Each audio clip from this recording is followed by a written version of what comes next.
Hello students, BCom में taxation में हम लोग इनकम फ्रॉम सैलरी का चैप्टर सीख रहे हैं। तो आज के इस वीडियो में हम लोग एक सम सीखने जा रहे हैं। तो देखिए आपकी स्क्रीन के ऊपर, doctor Parth performs his duty in Helix hospital of Rajkot. Find out his taxable income from salary from the particulars given below. देखो नीचे 1 से 10 पॉइंट्स दिए गए हैं। तो ये पॉइंट्स को ध्यान में रखते हुए हमें डॉक्टर पार्थ का जो भी टैक्सेबल सैलरी है वो टैक्सेबल सैलरी कैलकुलेट करना है। तो देखो आपकी स्क्रीन के ऊपर हमने एक स्टेटमेंट बनाया है, statement of taxable income from salary of doctor Parth. ठीक है, तो एक के बाद एक हम पॉइंट्स लेते जाते हैं। सबसे पहले बेसिक सैलरी। तो बेसिक सैलरी पर मंथ दिया है 40,000 रुपये। तो पर मंथ है यानी हमें पूरे साल का गिनना होगा, तो इसे 12 से मल्टीप्लाई करना होगा। तो 40,000 के हिसाब से 12 महीने की उसकी सैलरी होगी 4,80,000 रुपये। ठीक है, उसके बाद उसे डीए भी मिला है। देखो, dearness allowances 50% of basic salary, यानी जो भी बेसिक सैलरी है उसका 50%। तो 4,80,000 रुपये उसकी बेसिक सैलरी है, तो उसका 50% उसे डीए मिला है। तो उसका 50% कितना होगा? 2,40,000 रुपये। उसके बाद नंबर 3, बोनस मिला है उसे 30,000 रुपया। तो बोनस फुल्ली टैक्सेबल है, तो बोनस भी सीधा बाहर ही लिख देंगे, 30,000 रुपये। उसके बाद उसे टीए मिला है। देखो, ट्रांसपोर्ट अलाउंस कितना है? 1,800 रुपये पर मंथ। तो ये भी फुल्ली टैक्सेबल है, ये भी अमाउंट सीधा हम बाहर लिखेंगे, पर मंथ दिया है तो पूरे साल का गिनना होगा। तो 1,800 रुपये पर मंथ है, तो नीचे 1,800 रुपये पर मंथ है, तो उसे 12 मंथ से गिनना होगा। तो आपका आंसर आएगा 21,600 रुपये। उसके बाद सिटी कॉम्पेंसेटरी अलाउंसेस। तो सिटी कॉम्पेंसेटरी अलाउंस ये भी फुल्ली टैक्सेबल है और पर मंथ का दिया है 1,000 रुपये। तो 1,000 रुपये पर मंथ के हिसाब से 12 मंथ के हमें गिनने होंगे। तो 12 मंथ का जो भी अमाउंट होगा 12,000 रुपये, वो फुल्ली टैक्सेबल है। उसके बाद एजुकेशन अलाउंस 3 चिल्ड्रन के लिए मिला है एनुअल 7,500 रुपये। तो एजुकेशन अलाउंस मिला है 7,500।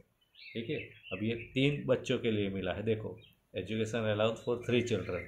ठीक है, रूल कितना है? रूल खाली 2 बच्चों के का ही है, तो 2 बच्चों का हम माइनस करेंगे। वैसे तो 2 बच्चों का 2,400 रुपया आता है, पर कैसे आता है तो अगर देखना है तो देखो, 2 बच्चे, एक बच्चे का 100 रुपया और साल के महीने 12। ठीक है, 2 बच्चे 100 रुपये एक बच्चे का और 12 महीने, तो इस हिसाब से 2,400 रुपया माइनस होगा। तो जो भी टैक्सेबल वैल्यू होगा वो कितना होगा? 5,100 रुपया, वो बाहर आएगा। उसके बाद एम्प्लॉयर्स कंट्रीब्यूशन टू आरपीएफ। देखो, 7 नंबर के पॉइंट में दिया गया है, he contributes 14% to recognise PF provident fund. He यानी कौन? कर्मचारी, डॉक्टर पार्थ। डॉक्टर पार्थ का कंट्रीब्यूशन कभी भी आता नहीं है। स्टूडेंट्स ध्यान दीजिए, ये बहुत ही इम्पोर्टेंट पॉइंट है।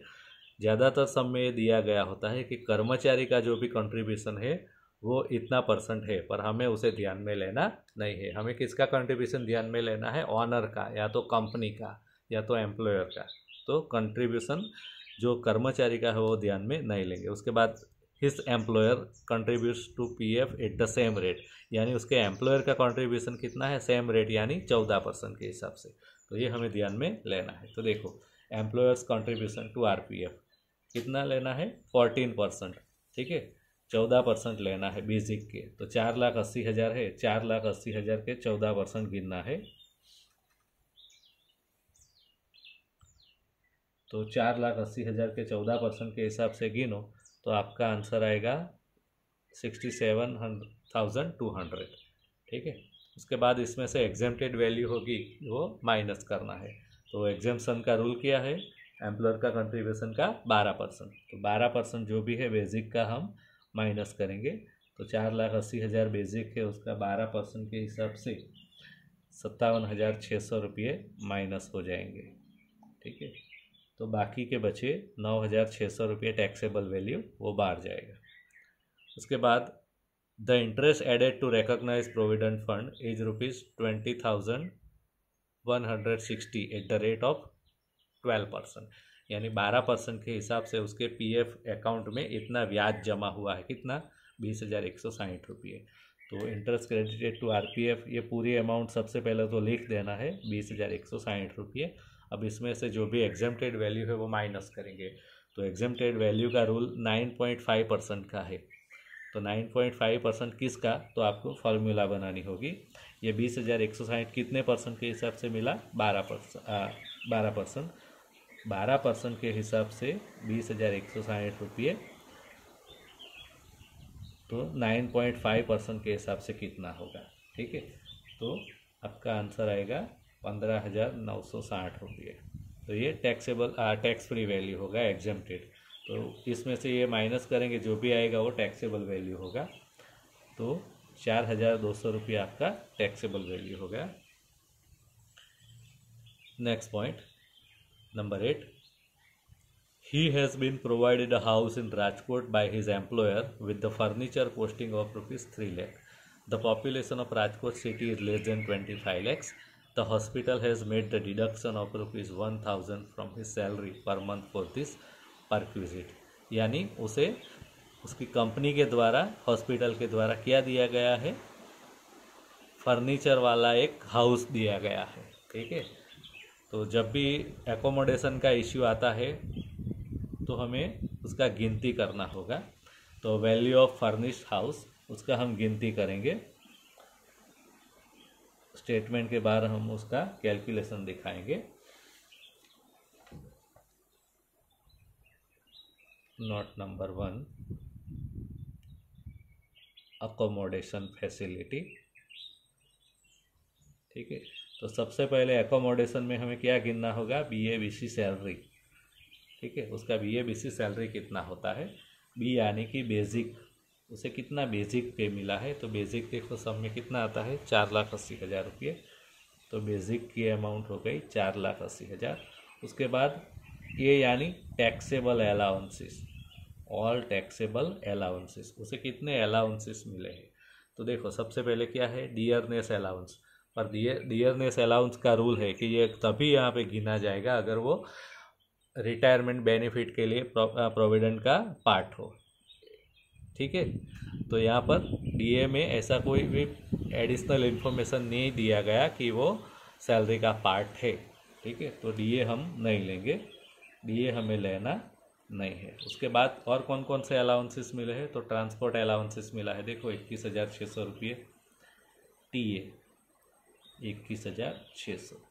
और तो एजुकेशन अलाउंस मिला है। एजुकेशन अलाउंस की पूरी अमाउंट नहीं लिखना है, जो भी टैक्सेबल अमाउंट है, वैल्यू जो बाहर निकला है वही लिखना है, 5,100 रुपये। उसके बाद और कोई अलाउंसेस मिले हैं,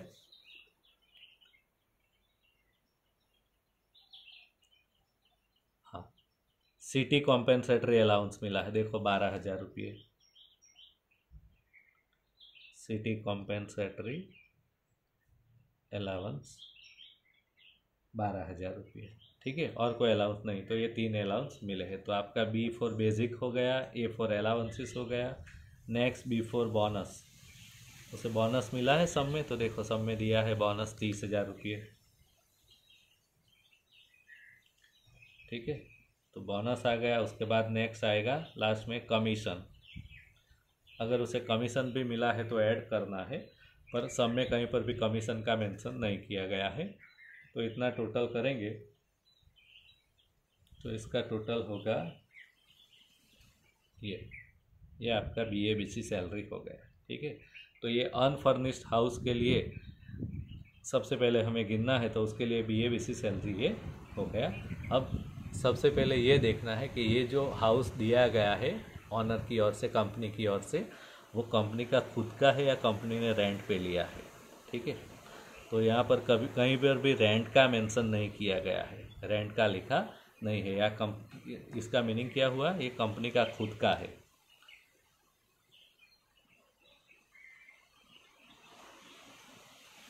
ओनर्स ओन हाउस है। ठीक है, और जब भी ओनर्स का ओन हाउस होता है तो हमें क्या करना होता है, सिटी का पॉपुलेशन ध्यान में लेना होता है कि पॉपुलेशन कितना है। अगर पॉपुलेशन 10 लाख से कम हो तो BABC सैलरी का 7.5% टैक्सेबल वैल्यू होगा।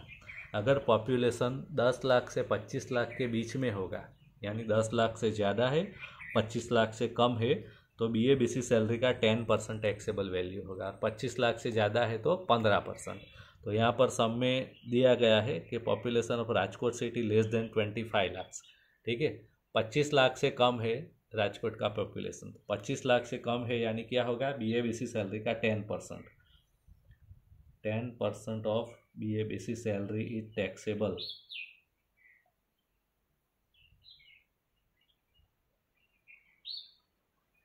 ठीक है, तो इसका 10%, इसका 10% कितना होगा, इतना। तो ये आपका अनफर्निश हाउस का टैक्सेबल वैल्यू हो गया। अगर हाउस अनफर्निश हो यानी कोई फर्नीचर प्रोवाइड नहीं किया गया हो, तो अगर उसमें फर्नीचर प्रोवाइड किया गया हो तो फर्नीचर का जो भी कॉस्ट है वैल्यू उसका 10% ऐड करना है। तो यहाँ पे देखो सब में दिया गया है with the furniture costing ₹3 lakh, यानी 3 लाख रुपये का फर्नीचर है तो प्लस 10% ऑफ फर्नीचर वैल्यू। ठीक है, तो 3 लाख का 10% कितना होगा, 30,000 रुपये। तो 30,000 हम ऐड करेंगे तो आपका आंसर आएगा 84,870 रुपीज़। ठीक है, और लास्ट में एक पॉइंट ये देखना है कि अगर उसकी सैलरी में से कोई डिडक्शन होता है इस फैसिलिटी के लिए तो वो हमें माइनस करना है। तो ये सब में देखो इस पॉइंट में अगर कुछ ऐसा दिया गया है तो देखो यहाँ पर the hospital has made the deduction of ₹1,000 from his salary per month for the set perquisite, यानी इस फैसिलिटी के लिए उसके सैलरी में से 1,000 रुपया कटा है। ठीक है,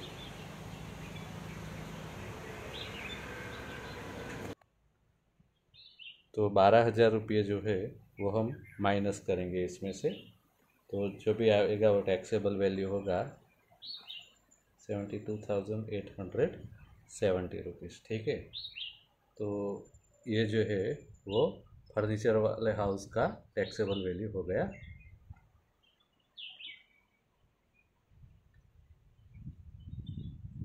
ठीक है, तो ये आंसर जो आया था वो हमने यहाँ पे लिख दिया। उसके बाद number 9, the employer has provided a car of 1.8 cc। The car is use for personal as well as office purpose, यानी दोनों पर्पस के लिए यूज़ होता है। The maintenance and driver salary expenses are paid by the hospital, यानी owner जो भी है वो मेंटेनेंस का पे करता है। ठीक है, तो अब इसका भी रूल के हिसाब से हम लोग लिखते हैं taxable value of motor car. अब इसका रूल क्या है मोटर कार का, तो मोटर कार का रूल कार के सीसी के हिसाब से होता है टैक्सेबल वैल्यू। 1.8 सीसी है तो 1.8 सीसी है तो 1.8 सीसी का कार है, उसका खर्चा जो है मेंटेनेंस हॉस्पिटल पे करता है। तो हॉस्पिटल पे करता हो तो कार के 2400 रुपये पर मंथ होता है। और ड्राइवर के साथ हो अगर, देखो यहाँ पे कहीं पे भी दिया है, हाँ ड्राइवर सैलरी का भी दिया गया है, यानी ड्राइवर के साथ है तो ड्राइवर के 900 रुपये। ठीक है, कार के 2400, ड्राइवर के 900, यानी मंथ के 3300 रुपये पर मंथ के हो गए। तो 12 मंथ के कितने, ठीक है, तो 3300 रुपये के 12 मंथ के हिसाब से कितने होंगे, 39,600। तो ये आपका मोटर कार का टैक्सेबल वैल्यू हो गया। ठीक है, तो ये पॉइंट भी हो गया। उसके बाद number 10, doctor Parth has made the following payment during the previous year, यानी उसने पेमेंट किया। कौन सा पेमेंट किया, देखो प्रोफेशनल टैक्स का जो भी अमाउंट है वो कितना है, 2400 रुपये, तो प्रोफेशनल टैक्स आ गया। उसके बाद इन्वेस्टमेंट इन पीपीएफ आ गया 50,000 रुपये।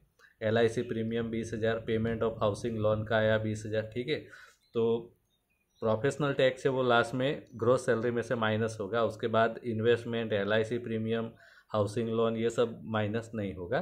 ठीक है, तो सब हमारा सभी पॉइंट हो गए, तो हम टोटल करते हैं।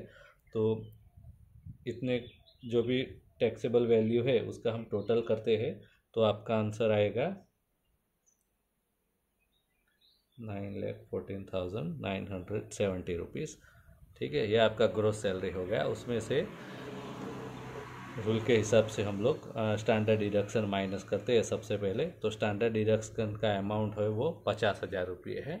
ठीक है। ये सब में दिया नहीं होगा स्टूडेंट, सभी लोग ध्यान दीजिए, पर रूल है, रूल के हिसाब से ये माइनस होगा। उसके बाद प्रोफेशनल टैक्स कटाए कितना, 2400 रुपये, तो 2400 रुपया प्रोफेशनल टैक्स माइनस होगा। तो ये दोनों चीज़ें होगी फिर 52,400 रुपये। ठीक है, तो ग्रोस सैलरी में से इतना हम माइनस करेंगे, तो जो आएगा वो आपका टैक्सेबल सैलरी होगा, और आपका आंसर होगा 8,62,570 रुपीज़। ठीक है, तो ये हो गया आपका सम। ठीक है, तो सैलरी का सम स्टूडेंट्स इस तरह से किया जाता है। सभी चीज़ों का रूल आपको याद रखना होता है, और रूल के हिसाब से जो भी एग्जम्प्टेड वैल्यू है वो माइनस करके फिर टैक्सेबल वैल्यू जो होता है वो लिखा जाता है। ठीक है, अगर ये वीडियो आपको पसंद आया हो तो लाइक करो और शेयर करो। Thank you.